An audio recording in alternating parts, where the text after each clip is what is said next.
Young and the Restless spoilers. Sally and Billy's secret plan. Genoa City had always been a battleground of ambition, betrayal, and fleeting love. But for Sally Spectra, it was starting to feel less like home and more like a place of endless chaos. Since she had won Billy Abbott's heart, life had taken a new direction. Billy, once a restless soul always searching for purpose, now seemed captivated by Sally's charm and her vision for a life beyond Genoa City. To him, her words were gospel. If Sally thought it was time for a fresh start, then so did he.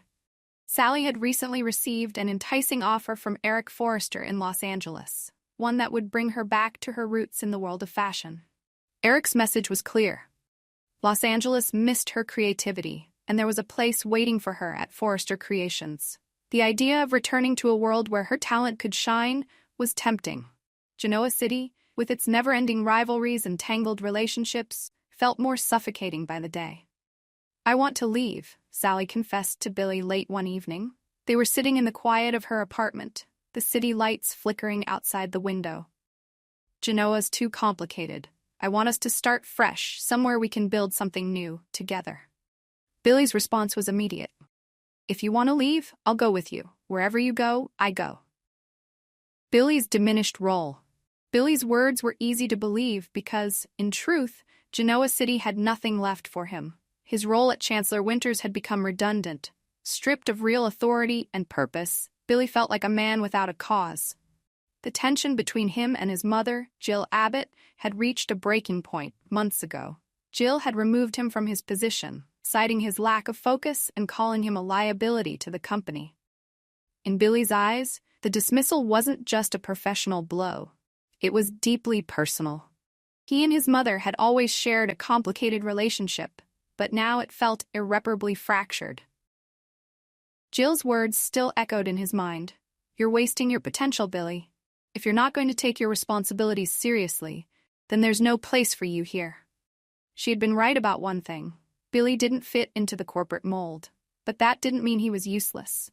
Now, with Sally by his side, he saw an opportunity to redefine himself, far away from his mother's expectations and judgment.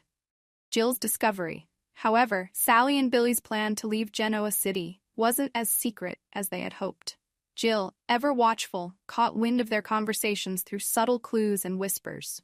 Determined to confront her son, Jill invited herself to Billy's penthouse one evening, her entrance as commanding as ever. "You're planning to leave," Jill said bluntly, her sharp eyes narrowing as she studied him. "Don't try to deny it.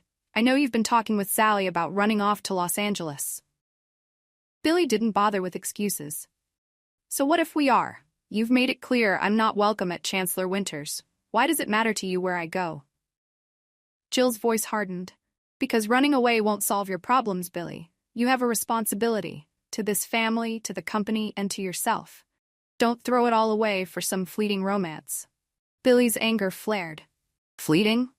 Sally's the only person who believes in me, who sees me for who I really am. Unlike you, she doesn't just write me off as a failure."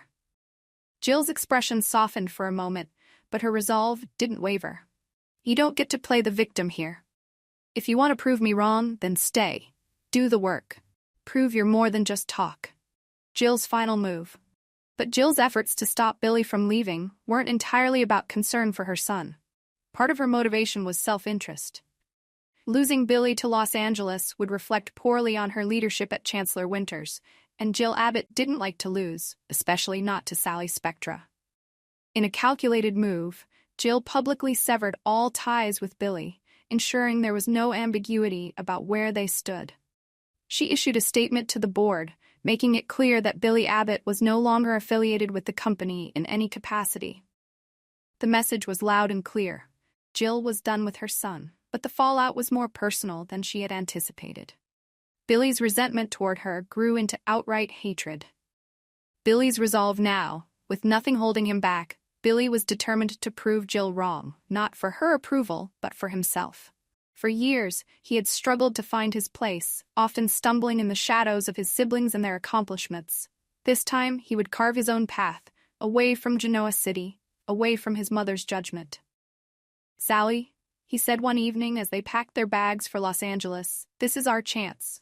I'm going to show everyone, including my mother, that I'm not the screw-up they think I am. I can do this, we can do this. Sally smiled, her confidence in him unwavering. I know you can, Billy, and together we'll show them all. The beginning of a new chapter. As Billy and Sally boarded their flight to Los Angeles, a mix of excitement and determination filled the air. For Billy, this was more than just a physical departure. It was a chance to start over, to redefine himself on his own terms.